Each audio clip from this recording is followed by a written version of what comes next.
দেখুন দর্শক, এই যে বাঁশের যে পোলটি দেখছেন যে এটা দিয়ে আস্তে আস্তে আস্তে আস্তে আমরা এইভাবে যাতায়াত করি।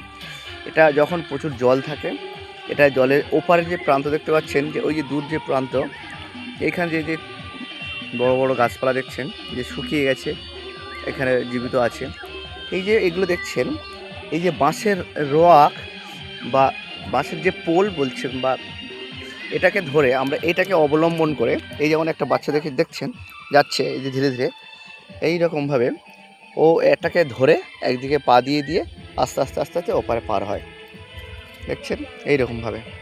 এগুলো আগেকার পুরনো প্রথা।